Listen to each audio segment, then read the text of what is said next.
Buenas noches, mi nombre es Hugo Enamorado, estudiante de cuarto semestre del doctorado de Ciencias de la Educación,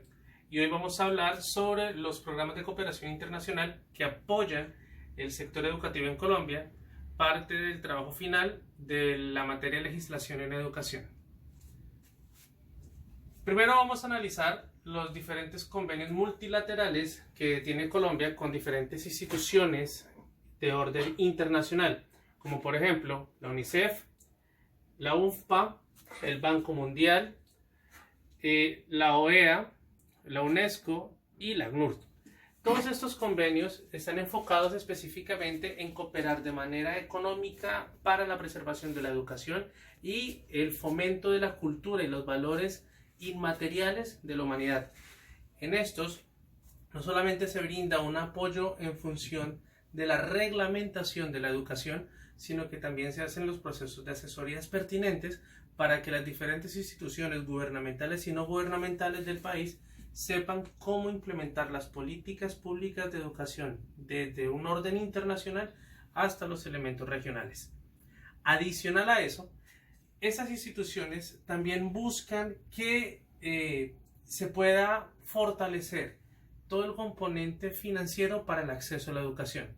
entendiendo que una de las barreras más importantes que se tiene en función de la educación es el acceso a la misma por falta de recursos. Recursos no solamente para que el estudiante llegue a las instituciones educativas, sino que también recursos para que las mismas instituciones educativas se puedan financiar y puedan ofertar y ofrecer los diferentes servicios en educación. Servicios obviamente de calidad, servicios que estén actualizados y que le permitan a las comunidades formarse de manera contextualizada en función de las necesidades regionales y actuales de sus diferentes contextos. Vamos a hacer un proceso comparativo sobre los convenios internacionales de cooperación multilateral y los programas y convenios de cooperación bilateral de acuerdo a cada una de sus características y detalles en particular. Vamos a tener entonces al lado derecho los convenios internacionales y al lado multilaterales, y al lado izquierdo los convenios bilaterales. Es importante tener en cuenta que los convenios multilaterales son la cooperación que se organiza a través de organismos internacionales en los cuales están agrupados diferentes países, tratados, organismos que se han conformado por tratados, por actos, por convenios que buscan la preservación y el mantenimiento de diferentes elementos de la cultura, la educación, la ciencia y la tecnología de las naciones que están conformadas en ellos. Dentro de ellos obviamente tenemos el Banco Interamericano de Desarrollo, la Organización de los Estados Americanos, la Organización de Estados Iberoamericanos, entre muchos otros. ¿Cuál es esta característica? Pues que en el marco de la cooperación multilateral se encuentra un elemento financiero sustentable que es la banca multilateral, la cual está compuesta por fondos, bancos de financiación de países desarrollados que buscan aportar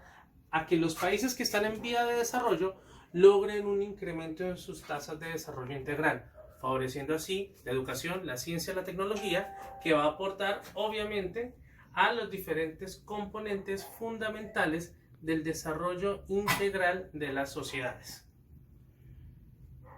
Por otro lado, los convenios bilaterales se establecen entre países, no entre organismos internacionales, sino entre países en sí, es decir, entre homólogos, entre dos naciones que buscan fortalecer sus lazos de cooperación, de desarrollo y que en función de ello, pues obviamente, permiten manejar, modular y potencializar los niveles de desarrollo de cada uno de ellos. Cuando hablamos de los organismos y los convenios multilaterales, vamos a hablar de algunos convenios, como por ejemplo los que están planteados en este lado. Un ejemplo de ellos es uno de los convenios que tiene Colombia con la Mercosur, entendiendo que Colombia hace parte de la Mercosur, accede a los convenios que a partir de allí se forman. Y el objetivo de este convenio multilateral es garantizar la movilidad estudiantil entre los países que hacen parte de ellos. Ese es uno de los elementos fundamentales. Eso quiere decir que se facilita, por ejemplo, la convalidación de los títulos de profesionales entre esas diferentes naciones. Un profesional que trabaja en México, perdón, en Perú, porque estamos hablando de la Mercosur, un estudiante que trabaja en Perú, en Bolivia o en Ecuador, tiene la facilidad de convalidar su título, obviamente desde que la misma carrera con los mismos créditos esté en otro país, va a ser mucho más fácil que pueda ejercer su profesión en esta. Obviamente esos países deben hacer parte de estos convenios y de estos sectores como tal. A nivel de los convenios bilaterales, Colombia tiene acuerdos con Perú, Uruguay y Costa Rica, en los cuales se ve, por ejemplo, en el caso de Perú, hay un acuerdo diplomático entre Colombia y Perú sobre profesionales liberales, los cuales están enfocados hacia abogados, médicos, cirujanos y otros profesionales que pueden ejercer profesiones solamente con la adecuación y comprobación del título de Perú o de Colombia en el país contrario. También tenemos convenios en Uruguay, por ejemplo, Colombia y Uruguay tienen un convenio de intercambio de profesionales y alumnos para hacer procesos de equivalencia entre títulos y certificados de estudio, lo cual facilita el hecho de que un profesional en Uruguay o Colombia tenga ciertas facilidades no solamente para el acceso a la educación, sino también para la convalidación de los títulos en cada uno de estos países y por tanto se podría homologar más fácilmente la formación y obviamente poderse desempeñar de manera profesional en estos escenarios. ¿Qué otros elementos tenemos? Por ejemplo, la Asociación Latinoamericana de Integración es otro de los convenios multilaterales que tiene Colombia. Estos, por ejemplo, están enfocados en la libre circulación de materiales y elementos culturales y educativos, científicos, obras de arte y demás, lo cual facilita la generalización y el conocimiento, es decir,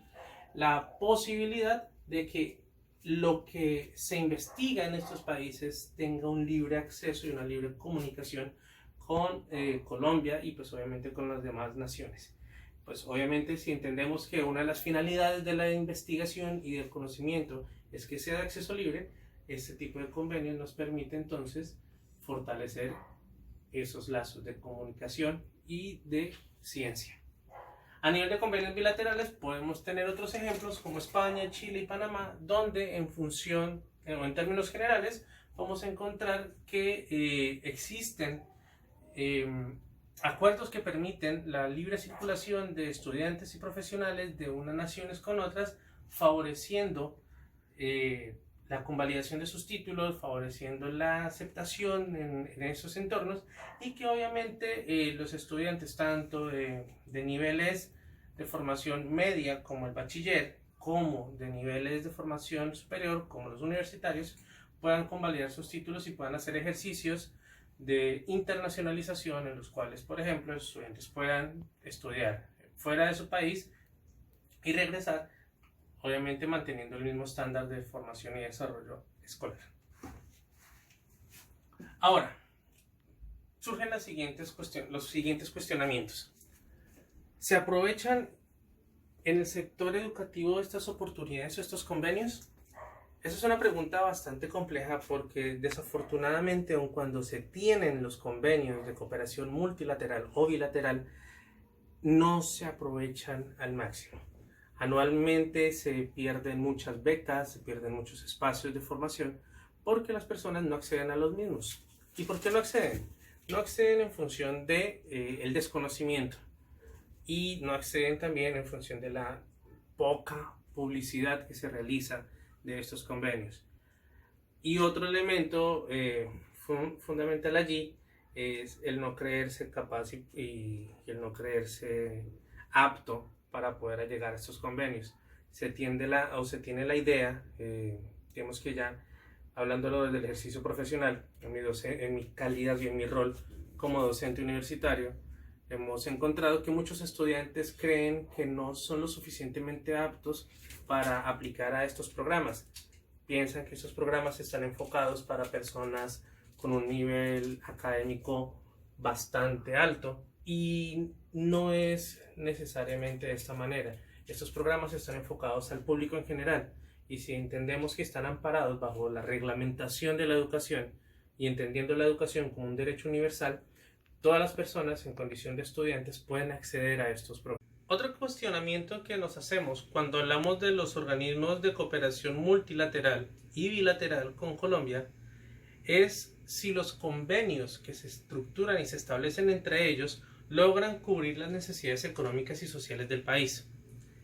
En línea de este concepto, es importante identificar que Colombia, como es un país que se encuentra en vía de desarrollo y teniendo en cuenta que las necesidades económicas, sociales, políticas y educativas son significativamente grandes y apremiantes,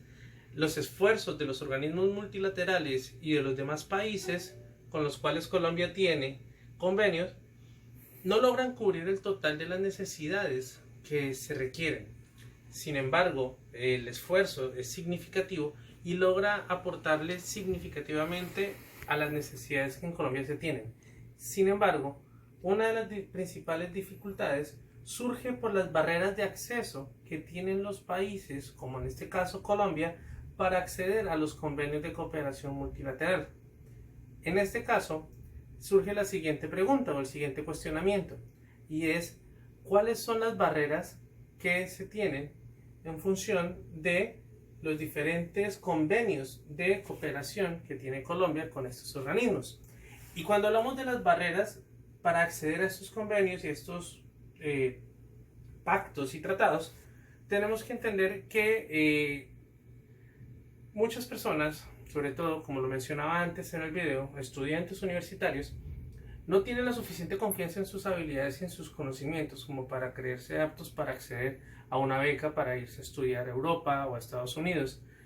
Otro de las barreras para poder acceder a esos convenios es el hecho de que la oferta que se realiza se realiza a través de canales virtuales y no todas las personas en Colombia tienen acceso a un computador o tienen acceso a un sistema de conexión en internet. Y pues obviamente esto limita bastante el acceso a esta información. Obviamente entonces cuando la población no accede a la información que fácilmente está publicada en los canales virtuales, pues obviamente no se enteran y al no enterarse pues no realizan ni ejecutan los convenios que tanto hay. Es complejo entender que en Colombia existen muchos ejercicios en los cuales se ofertan becas para que las personas vayan a otros países a estudiar, para que hagan estudios de pregrado, estudios de posgrados, que hagan incluso hasta doctorados, y sea muy difícil que las personas logren motivarse para hacerlos, bien por los costos, bien por el temor al cambio, bien por no sentirse lo suficientemente aptos para irse y ganarse una beca. Digamos que a veces hay una mentalidad un poco subvalorante en relación a cómo me considero yo como estudiante en función de los demás, y eso hace que obviamente los componentes motivacionales fluctúen y no hagan que yo opte por una beca para ir a estudiar. Y pues obviamente esto va configurando un cúmulo de elementos y de argumentos que consolidan las barreras culturales que hacen que nosotros en Colombia o en los países que estamos en vía de desarrollo no logremos acceder a los diferentes programas y convenios que se tienen con organismos multilaterales y bilaterales, entendiendo que incluso la convalidación de los títulos, el apoyo financiero y económico, incluso hasta cultural, es significativamente alto. Es complejo, incluso a veces es hasta un poco desolador ver que hay diferentes becas en las cuales, por ejemplo, si la persona no sabe hablar inglés y no sabe hablar alemán, la beca cubre 6 meses de formación en una segunda lengua para que luego entonces la persona pueda estudiar un pregrado, un posgrado fuera del país, y aún así se le brinda un nivel de mantenimiento económico para su subsistencia diaria, y que aún sabiendo esto las personas no lo hagan, da cuenta no de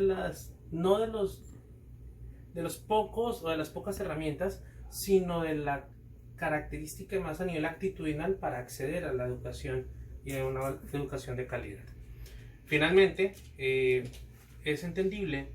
que, como lo dice Rodolfo Ginás, un neurólogo colombiano, de los neurocientíficos más reconocidos en el mundo, la educación necesita plata. La economía debe estar enfocada a la educación, porque la educación es el único fundamento que permite que se construya ciencia, y al construir ciencia hay innovación, hay tecnología, hay empleo, hay empresa, hay crecimiento. Y la educación es el único eslabón que permite que un país que está en vía de desarrollo logre desarrollarse. No hay otra alternativa, no hay otra ruta. Y si no le invertimos el suficiente dinero, el suficiente recurso financiero a la educación, desde el preescolar, desde la primaria, desde el bachillerato, incluso hasta en la educación técnica, tecnológica y en la educación superior, pues obviamente Colombia no va a salir fácilmente de ser un país en vía de desarrollo, y pues obviamente la economía no va a prosperar lo suficiente. Entonces, en términos ya finales y para concluir, los organismos de cooperación facilitan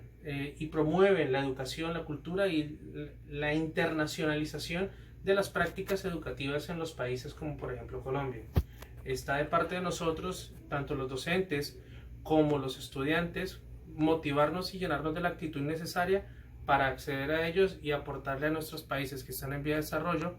un grano de arena significativamente grande para que estos países pues obviamente logren mejorar sus niveles de desarrollo integrales y pues obviamente seamos naciones mucho más competitivas.